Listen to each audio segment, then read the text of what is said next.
Hello, friends. On June 18, 2023, at 9:30 a.m., 5 people boarded a submersible called Titan and descended into the ocean. They were on a mission to explore the wreck of the Titanic, the iconic ship that sank over a century ago. This kind of adventure tourism is both extreme and extremely expensive. Each passenger paid over 20 million Indian rupees for just a few hours of this extraordinary journey. Why so expensive, you ask? The Titanic's wreck lies deep beneath the ocean, precisely 3,810 meters below the surface. Titan started its underwater journey, taking about 2 hours to reach this depth. Every 15 minutes, it sent a signal to its support ship, Polar Prince, on the ocean surface. This was their only communication link to the world. However, on that day, at 11:15 a.m., just 1 hour and 45 minutes into the dive, Titan lost contact with Polar Prince. By 4:30 p.m., when the submersible was supposed to resurface, there was no sign of it. At 7:10 p.m., the Polar Prince team informed the U.S. Coast Guard, initiating a massive 4-day multinational search operation. Everyone had one question: what happened to those aboard? The U.S. Coast Guard says the debris from the Titan has been brought to the surface from the ocean floor. The debris is consistent with a catastrophic loss of the pressure chamber. The arrogance and hubris that sent that ship to its doom is exactly the same thing that sent those people in the sub to their fate. Now, let's understand the whole story of the Titan submersible. The disappearance occurred in the Atlantic Ocean near Canada, 600 kilometers from Newfoundland. This is where the Titanic wreck lies, split into 2 parts, the bow and the stern, separated by about 800 meters. Unlike submarines, which have their own power, Titan was a submersible dependent on a support ship, Polar Prince, for launching and retrieval. OceanGate, led by CEO Stockton Rush, managed the operation. Founded in 2009, OceanGate aimed to take wealthy tourists on deep-sea expeditions.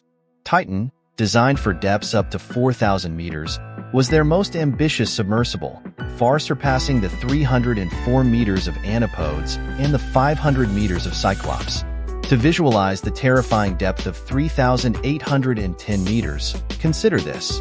Recreational scuba divers reach a maximum of 130 feet, while the midnight zone begins at 3,800 feet, where no sunlight penetrates and temperatures are around 4 degrees Celsius. The Titanic wreck lies at 12,500 feet, with pressure 400 times greater than at the surface, requiring a meticulously designed submersible. Titan, made of carbon fiber and titanium, featured the largest viewport ever installed on a private submersible. Interestingly, Titan was operated with a video game controller.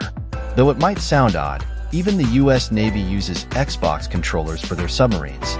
Inside, Titan had no seats, only a small toilet next to the viewport. Passengers had to turn away for privacy while using it. Because GPS doesn't work underwater, Titan communicated with Polar Prince via text messages, possibly using Starlink's satellite internet. On June 18th, Titan's passengers included British billionaire Hamish Harding, experienced diver Paul-Henri Nargeolet, British-Pakistani businessman Shahzada Dawood, and his 19-year-old son, Suleiman. Tragically, Suleiman was scared, but accompanied his father to please him. At 11:15 a.m., communication ceased, and despite hopes that Titan would resurface at 4:30 p.m., it didn't. The support ship waited until 7:10 p.m. before notifying the U.S. Coast Guard, marking the start of a race against time. Titan had only 96 hours of oxygen supply, making a swift rescue crucial. Adding to the challenge, Titan lacked an emergency position indicating radio beacon, APIRB. Even if it had resurfaced, passengers couldn't open it from the inside, and the search area was vast, 25,000 square kilometers. Despite these odds, a massive search operation commenced, involving aircraft, ships, and remotely operated vehicles, ROVs. On the 3rd day, sonar detected banging noises at half-hour intervals, sparking hope. However, on June 22nd, an ROV found debris near Titanic's bow, confirming Titan's catastrophic implosion. The implosion was so fast that those inside didn't feel a thing. Why did Titan implode?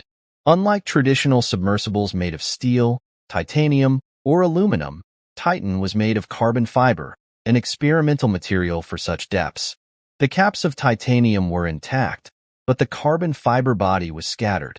Stockton Rush, OceanGate CEO, had prioritized innovation over safety, disregarding warnings and breaking rules, ultimately leading to this tragedy. In 2018, OceanGate's Director of Marine Operations, David Lockridge, raised safety concerns about Titan. When ignored, he took legal action, demanding a safety assessment, but OceanGate refused, citing cost.